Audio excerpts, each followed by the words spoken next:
Bonjour Charlotte. Bonjour Sacha. En cette journée de lutte contre les violences faites aux femmes, je suis aujourd'hui avec Charlotte Belluet, la haute fonctionnaire du ministère de la Justice en charge de l'égalité hommes-femmes et de la lutte contre les discriminations. Nous sommes aujourd'hui à la Maison des femmes de Saint-Denis, lieu essentiel dans la prise en charge de ces violences faites aux femmes. Charlotte, tu es notamment en charge de coordonner la politique de lutte contre les violences faites aux femmes au sein du ministère de la Justice. Peux-tu nous expliquer en quelques mots quelle est l'action de la justice dans ce domaine? Bien sûr Sacha, alors la lutte contre les violences faites aux femmes est une politique publique prioritaire du ministère de la Justice et depuis des années, celui-ci fait en sorte de s'adapter pour mieux répondre à ses missions, protéger les victimes, sanctionner les auteurs, assurer leur suivi pour mieux lutter contre la récidive. Nous avons un triple objectif, protéger plus vite, accompagner mieux et juger plus efficacement. En 2019, le Grenelle des violences conjugales a marqué un tournant majeur dans la lutte contre les violences faites aux femmes. Est-ce que tu peux nous expliquer comment est-ce que les choses ont évolué depuis 2019? Depuis le Grenelle des violences conjugales, il y a eu des progrès significatifs et à la fois un changement de regard, de méthode et de paradigme. Désormais, tous les tribunaux judiciaires et les cours d'appel intègrent des pôles spécialisés violences intrafamiliales qui permettent de travailler de manière décloisonnée et en transversalité. Une véritable coopération entre magistrats, greffiers, forces de l'ordre, mais aussi associations, services de l'État, services sociaux pour pouvoir mieux traiter les violences dans leur globalité, mais aussi dans toutes leurs dimensions, physiques, psychologiques, sexuelles ou encore économiques avec toujours un objectif, protéger la victime et protéger les enfants co-victimes. Concrètement, quels sont les moyens dont dispose la justice pour protéger les victimes?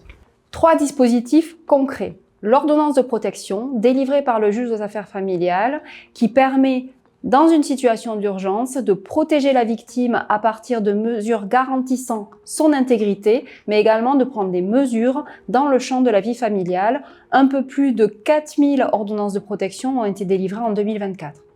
Le deuxième dispositif est le téléphone grave danger, qui peut être attribué par le ou la procureure de la République à la victime et qui lui permet de pouvoir faire intervenir les forces de l'ordre en cas de situation de danger de manière immédiate. Le dernier dispositif est le bracelet anti-rapprochement, qui permet de géolocaliser l'auteur 24 heures sur 24 et 7 jours sur 7 à partir d'un bracelet électronique et qui permet ainsi de garantir la sécurité de la victime. Plus de 3000 bracelets anti-rapprochement ont été ordonnés depuis leur mise en œuvre et il s'agit là de 3 outils qui peuvent réellement sauver des vies. On se trouve ici aujourd'hui, comme on l'a dit tout à l'heure, à la Maison des femmes à Saint-Denis. Est-ce que tu peux nous expliquer en quoi cet exemple est une avancée et un exemple des progrès qui ont été réalisés ces dernières années?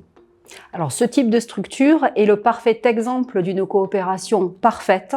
En ce lieu, vous avez absolument tout, à la fois le soin, la police, la justice, l'écoute et la confiance. Donc aujourd'hui, dans un hôpital ou dans une maison des femmes, on peut déposer plainte. Il est également possible de procéder à un recueil de preuves sans plainte, c'est-à-dire que la victime peut venir faire constater ses blessures, faire procéder à un certain nombre de prélèvements sans déclencher immédiatement une procédure judiciaire.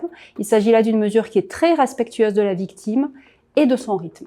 Il faut savoir aussi qu'on a en grande partie levé le secret médical et qu'il est possible au médecin de faire un signalement lorsqu'une personne victime de violence encourt un grave danger, mais qu'elle est sous emprise et pas en capacité de se protéger elle-même. Que faire si on est victime? Surtout, en cas d'extrême urgence, composez le 17, n'hésitez pas. Ne restez pas seul, vous pouvez également contacter 24 heures sur 24, 7 jours sur 7, le numéro 3919. Et consultez l'espace Je suis victime sur justice.fr, vous trouverez toute une série d'informations pour mieux vous orienter et vous guider.